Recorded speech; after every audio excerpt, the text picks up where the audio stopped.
छत्रपती शिवाजी महाराज, महात्मा ज्योतिराव फुले, परमपूज्य डॉक्टर बाबासाहेब आंबेडकर, सिद्धार्थ गौतम बुद्ध यांना अभिवादन करते. हिंदू हृदय सम्राट शिवसेना प्रमुख बाळासाहेब ठाकरे, धर्मवीर आनंदजी दिघे यांना वंदन करते. आणि उद्या संविधान दिवस आहे, त्याच्या पूर्वसंध्येला आज आपण शाखा तिथे संविधान या संदर्भातला एक कार्यक्रमाचं सुरुवात करतोय. त्याच्या संदर्भामध्ये त्या कार्यक्रमाचं उद्घाटन झालं असं मी सगळ्यात प्रथम जाहीर करते. आणि ही संकल्पना किरण सोनवणे यांनी त्यांच्या मनामध्ये बरेच दिवस होती. आणि आपण बघतो की अनेक वेळेला आज आता स्त्रिया इथे आलेल्या आहेत, विद्यार्थी आलेले आहेत.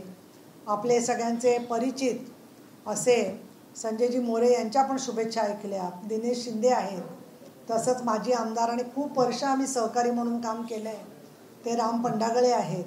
तसंच मनोज गायकवाड आहेत, गणेश सानप आहेत, ताई आहेत.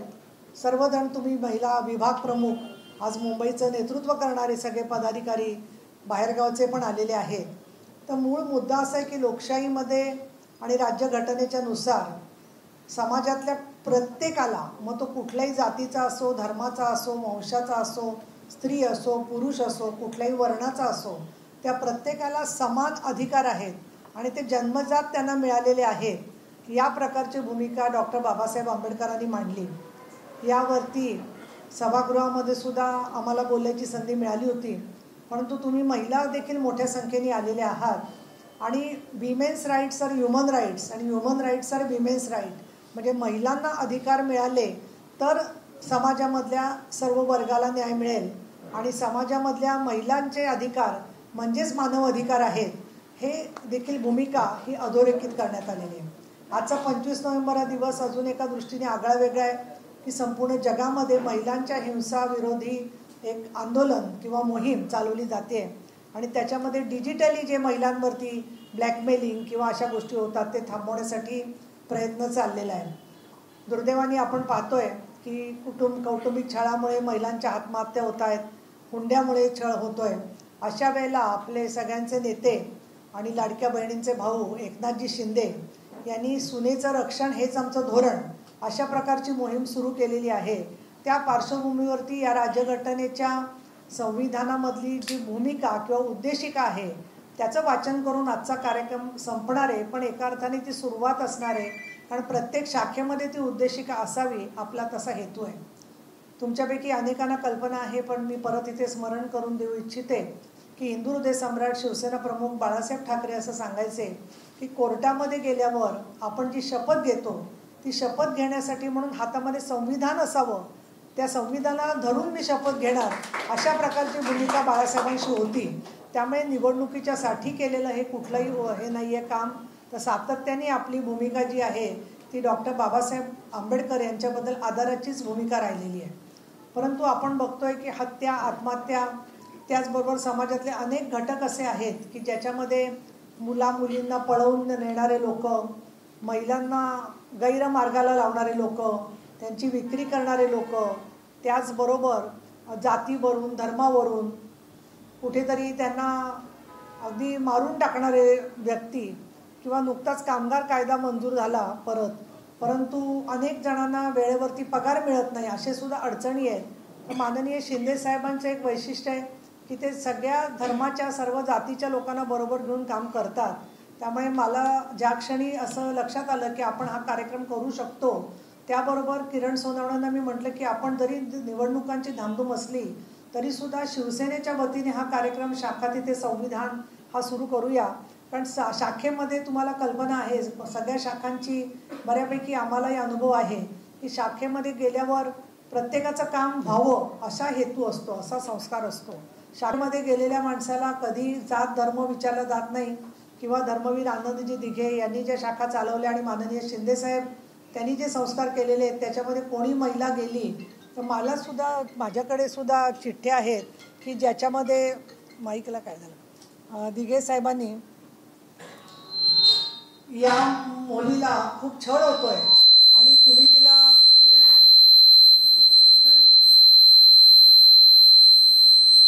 छळापासून वाचवा, अशा प्रकारचे सुद्धा आवाहन अनेक जणांना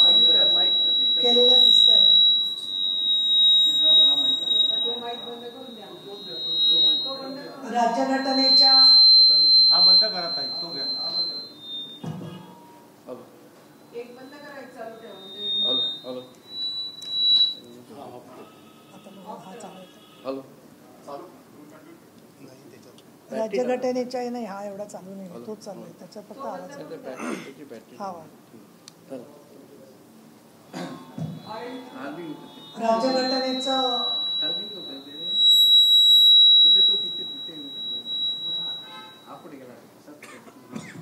राज्यघटनेचं जे कामकाज होतं त्याला राज्यघटना जरी अस्तित्वात असली तरी आत्ता जो आपल्याला प्रत्यंतर आलं की मध्येच वेगळेच आवाज यायला लागतात आणि मग आपल्याला प्रश्न पडतो हा आवाज पोचणार कसा. त्यामुळे शाखा तिथे संविधानाचा हेतूच हा आहे की असा जो काही व्यत्यय येईल तो व्यत्यय दूर करून आपल्याला खरा आवाज आपल्यापर्यंत पोचला पाहिजे. आणि याच्यामध्ये महिलांची साक्षरता, महिलांची कायदा जागृती अतिशय महत्त्वाची आहे. तुम्ही ज्यावेळेला आत्मविश्वासाने एखादा कायदा सांगता त्यावेळेला त्या कायद्याचा अर्थ काय आहे तो तुम्हाला माहिती आहे, म्हणून त्या कायद्याची अंमलबजावणी होणं हे सोपं होतं. अर्थात या राज्यघटनेपर्यंत आपण पोचलोय तर अनेकांचं त्याच्यामध्ये बलिदान आहे. आता किरण सोनवणेंनी जी उदाहरणं सांगितली त्याच्यामध्ये 15 महिलांचा सुद्धा सहभाग या सगळ्या कामामध्ये होता आणि त्यांनी असं सांगितलं की प्रत्येक ठिकाणी a man will get his rights, a man will get his duty, a man will get his remuneration. त्या प्रत्येक ठिकाणी मॅनला पर्सन किंवा ह्युमन बिईंग हा शब्द वापरा. अशा प्रकारे सुद्धा त्या घटनेच्या मध्ये कामकाज झालेले आहे. आपल्याला मतदानाचा अधिकार मिळाला, भारतीयांना सर्वांना मतदानाचा अधिकार मिळाला. आणि अगदी सोपं उदाहरण आहे, पण एक माणूस 6.25 फूट उंच आहे म्हणून त्याला 2 मतं आणि एक माणूस 4.5 फूट उंच आहे म्हणून त्याला 1 मत असं नाहीये. सर्वांना सारखं मतदानाचा अधिकार मिळाला. आणि या राज्यघटना करत असताना ब्रिटिशांनी त्यांच्या लक्षात आलं की धार्मिक दृष्ट्या यांना नियमन करता येणार नाही आणि म्हणून त्यांनी सुरुवात करत असताना सगळ्या लोकांना एकत्र बोलवल्यावर जेव्हा स्वातंत्र्य आपल्याला मिळालं त्याच्या आधीच बाबासाहेब आंबेडकरांनी स्वतंत्र भारत कसा असेल याची नियमावली केलेली होती. मी जे सभागृहामध्ये भाषण केलं त्याच्यामध्ये मी एक संत तुकारामांचा अभंग वापरला होता, तो मी थोडक्यात सांगते आणि मग उद्देशिकेचं वाचन आपण करू. माकडे मुठीसी धरले फुटाणे, गुंतले ते नेणं हात तेथे. म्हणजे मटक्यामध्ये फुटाणे असल्यामुळे माकडाने मडक्यात हात घातला, परंतु फुटाणे काढता काढता त्याचा हात त्यात अडकला, त्यामुळे माकडाला फुटाणे खाता येईना आणि त्याचा हात त्या मडक्यातून निघेना. त्यामुळे जे राज्यघटनेला विरोध करतात त्यांचं असं झालेलं आहे खरं सांगायचं तर की ते फुटाणे खाऊ पण शकत नाही आणि हात पण त्यांचा निघत नाहीये. तर कुठे ना कुठे त्यांच्या लक्षात यावं की आपण कशा प्रकारे काम करायचं.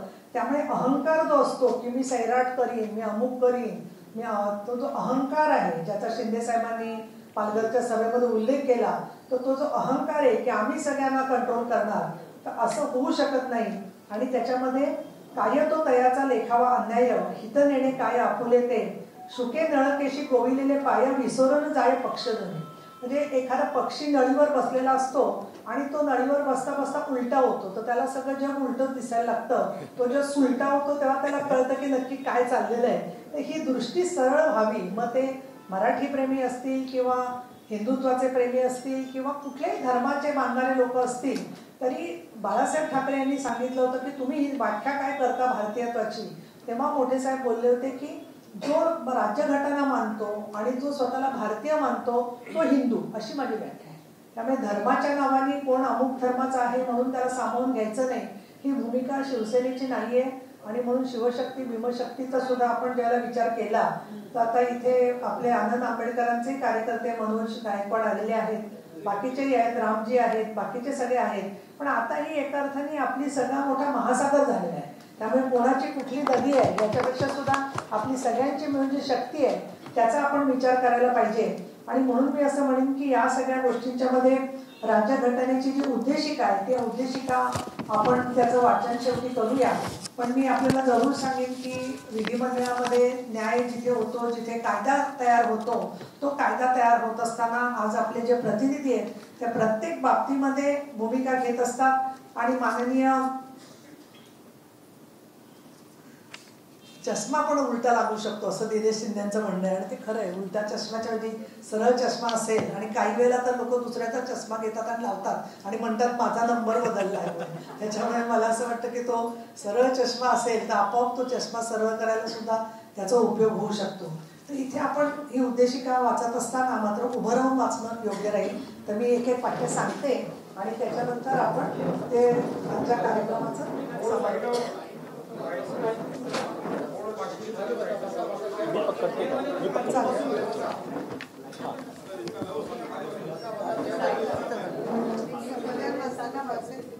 भारताचे संविधान त्याच्यामधली उद्देशिका मी वाचते आहे. आम्ही भारताचे लोक भारताचे एक सार्वभौम समाजवादी धर्मनिरपेक्ष लोकशाही गणराज्य घडवण्याचा व त्याच्या सर्व नागरिकास सामाजिक आर्थिक व राजनैतिक न्याय विचार अभिव्यक्ती विश्वास श्रद्धा व उपासना यांचे स्वातंत्र्य दर्जाची व संधीची समानता निश्चितपणे प्राप्त करून देण्याचा आणि त्या सर्वांमध्ये व्यक्तीची प्रतिष्ठा व राष्ट्राची एकता आणि एकात्मता यांचे आश्वासन देणारी बंधुता प्रवर्धित करण्याचा संकल्पपूर्वक निर्धार करून आमच्या संविधान सभेत आज दिनांक 26 नोव्हेंबर 1949 रोजी याद्वारे हे संविधान अंगीकृत आणि अधिनियमित करून स्वतःप्रत अर्पण करीत आहोत. जय भीम, जय महाराष्ट्र, जय भारत. मी एकनाथजी शिंदे, श्रीकांतजी शिंदे, किरण सोनावणे, संजय मोरे, राम पटाळे, दिनेश शिंदे सगळ्यांचे आभार मानले आणि माझे 2 शब्द संपवते. आणि त्याला प्रश्न काही विचारायचे असतील तर त्यांना करून फ्री करू आणि तुम्ही नंतर परत बोला. 15-20